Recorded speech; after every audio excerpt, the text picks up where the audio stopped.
I think it was 1986, somewhere about there. And there was a test match in cricket test match, England and Australia. I'm pretty sure it was at Headingley, but I could be wrong about that.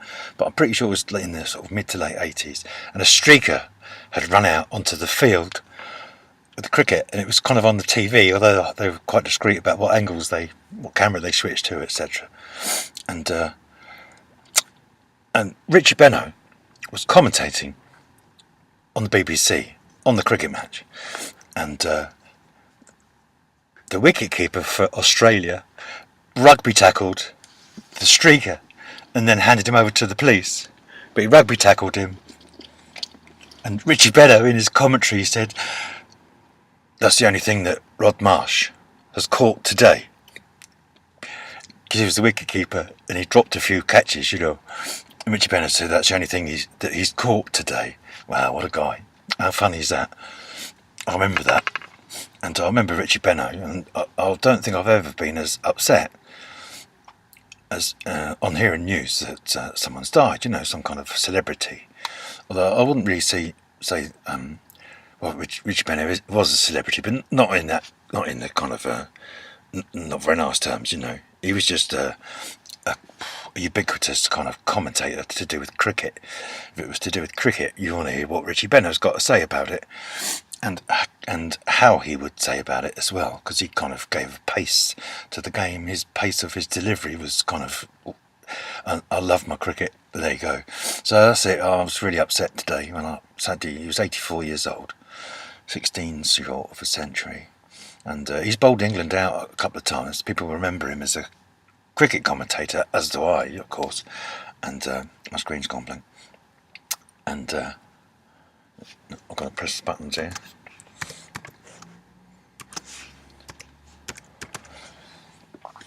Ooh, my screen went off there.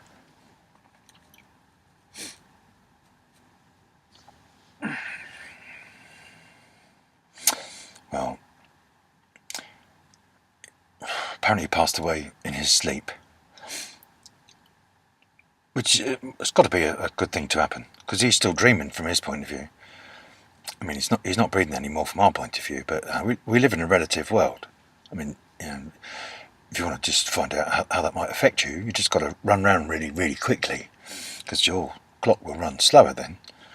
So if you're whizzing around this kind of, what do you want to call it, universe, or this place where we live, which we've evolved in, because we're just hydrogen atoms.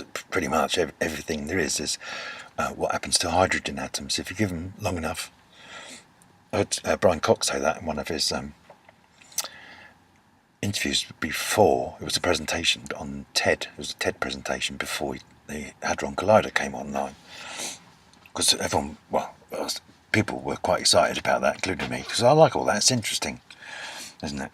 And they've just revamped the blooming thing. They've doubled its power now. So, and I think it was today actually. So sadly, the passing of Richie Benaud was also the same day that at the Large Hadron Collider, they collided protons together at 13 teravolts. I think they're called 13 eV.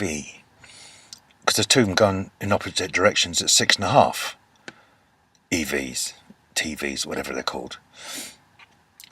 So two things hitting each other together makes 13 EVs.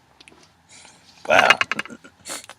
They spent 2 years getting it to be able to do that, and before they upgraded the thing, doubling its capacity and power, they reckon they'd found the Higgs boson before. So what are they looking for now, I wonder? They've obviously made a decent case, because that's got to have cost quite a lot of money. I can't remember seeing. I haven't really looked. I could look, I suppose, to see how much budget they spent on upgrading the Large Hadron Collider to make it go twice as quickly. But those particles, because they travel in at the speed of light, pretty much, you can't go any faster than that. And even though they're sort of weightless particles almost, because they don't weigh very much. I mean, they weigh 2,000 times more than an electron, but why is that? Why isn't it some other number? Why isn't it 1,800 times? But it's not, it's 2,000. Why is that? Why isn't it some other number? That's an interesting question, I think, as well.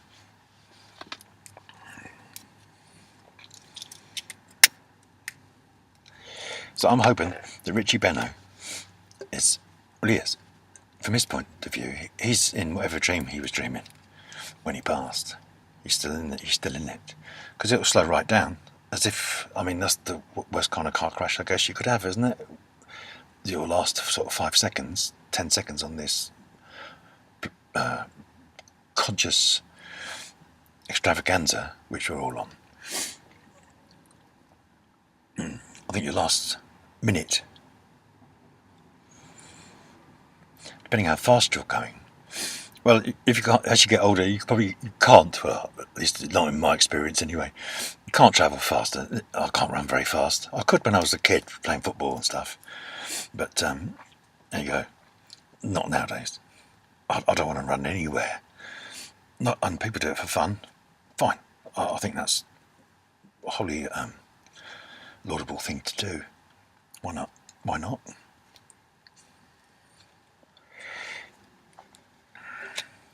So Richie Benaud is in his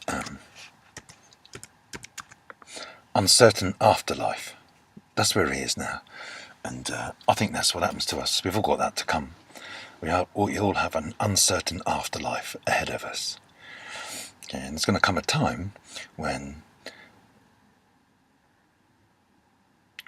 retrospectively, you'll be able to look back and say, at that moment right there, I was 1 minute away from dying, taking my last breath.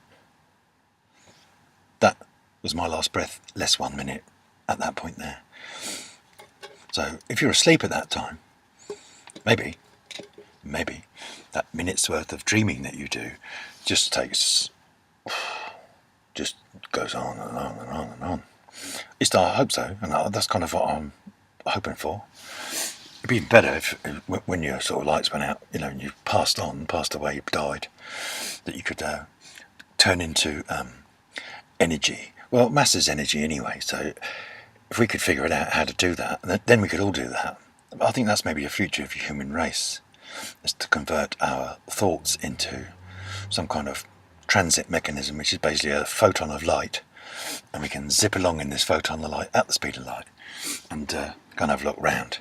I mean, it'll still take us like 8 minutes to get to the sun, and 35 minutes or whatever it is to get to Mars, and so on, and 8 hours to Saturn, and an awful long way to Pluto. In fact, we've got a spacecraft arriving at Pluto in July this year, 2015. I'm looking forward to that, because there's not a whole lot to see out there, so and the spaceship's going pretty fast, so it doesn't have any brakes. You can't sort of put your brakes on when you're in space, unless you can run yourself into a planet, I suppose. Oh, how are you going to stop yourself, Tam? I'm going to just crash into that planet over there. All right.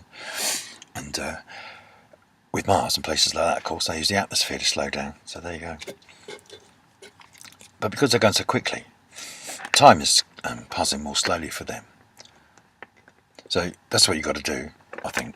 When you're just about to reach an uncertain afterlife, you've got to speed up whatever part of you that you need to speed up, which will affect your brain in such a way that that last minute turns into an eternity. There you go. So the uncertain afterlife is two things that are uncertain, really. Whether or not you have an afterlife, who's to say? Okay, so that's uncertain. But not only that, if there is an afterlife, in the sense that your consciousness in some way, because it's only little electrons flitting around, that's all it is. Little transmitters zipping up and down, little sodium pumps in our brain. Check that out, because see what's going on. How does the message get across our synapses then? Sodium pumps. Well, why are they sodium pumps? Well, look into that. It's all to do with the electrons and the way that sodium conducts the electrons to pass the messages on. So your unconsciousness, to get the squeeze every single last second that you can, you might as well, didn't you? If you're going to have this one go, I say you, I mean all of us, we might as well have a go. What are you going to try and do then? Well, I'm going to try and make my last minute last. Well, I've got to try and make it last for. I don't want it to just go black. I don't want it to be like it was before I was born, because that's what it'll be like. And I can't remember anything about before I was born. So, not really looking forward to that, because, well, You know, before I was born, it didn't matter, but now I've had a life, kind of, maybe the conscious part of it is something I'd like to keep, you know.